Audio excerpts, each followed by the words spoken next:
This question is for Ravi. You mentioned the story of that, I think you said he was Jewish and he was shot by, I think it was a concentration camp or something like that.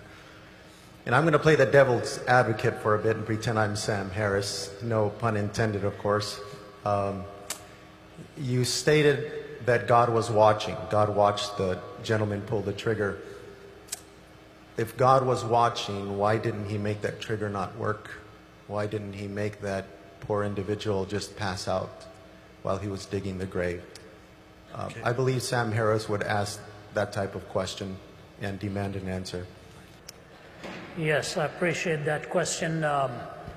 Playing the devil's advocate, you said that why didn't God keep the man from pulling the trigger rather than allowing the man to pull the trigger and then watch over him and bringing about some kind of judgment?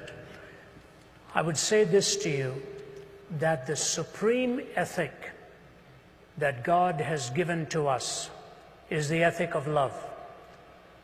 It is the peak of all intellectual and emotional alignment. This thing we call love, which places value upon the other person of worth and as something to be protected.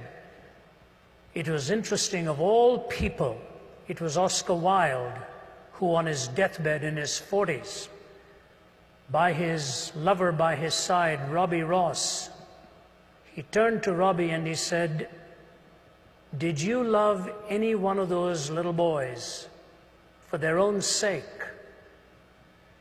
It was an incredible question to ask by a man who was a hedonist on his deathbed in his 40s. And he said, "Robbie, did you ever love any one of those little boys for their own sake?" And Robbie Ross said, "No, I can't say I did." He said, "Bring me a minister. Bring me a minister."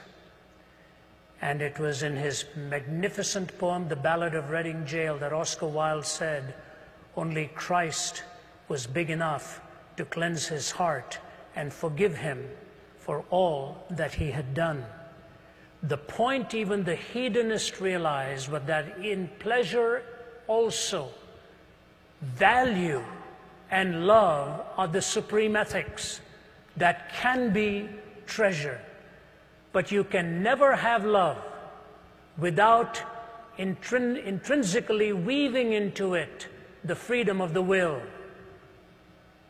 You cannot have love without the freedom of the will. If you are compelled by some machine to a certain decision, you can never love. You can comply, but you will never be choosing to express that sentiment and the reality of love.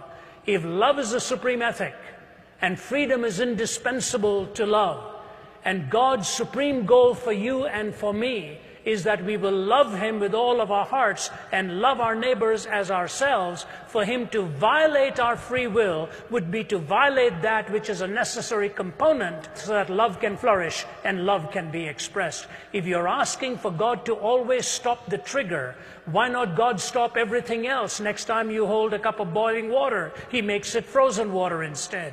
Next time you're about to cross the street and you're going to be hit, He pulls your leg back. What you're asking for is a different entity than humanity.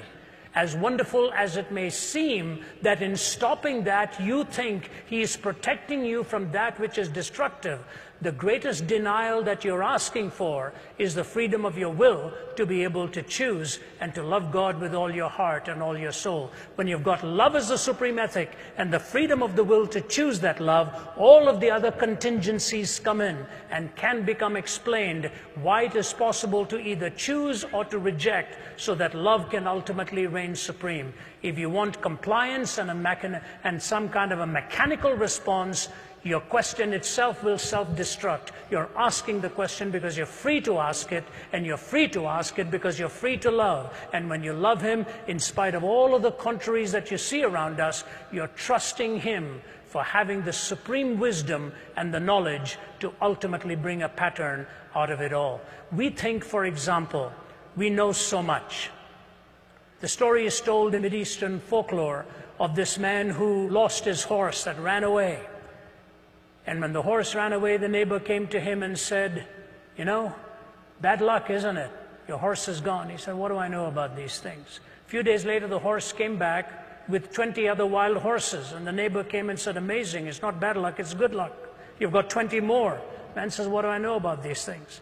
His young son is going and taming one of the new horses. That young horse kicks him and breaks his leg. The neighbor comes and says, terrible, isn't it? Your son's leg is broken. Bad luck that these horses came. The fellow says, what do I know about good luck and bad luck? A few days go by and a bunch of thugs are coming looking for recruits to join their gang. And they're looking for all the able-bodied young men. And they're about to pick this young man but find out his leg is broken. And they say, we don't want him. We're going to move on to the next house. So the man comes and says, good luck, isn't it? Your son's leg was broken.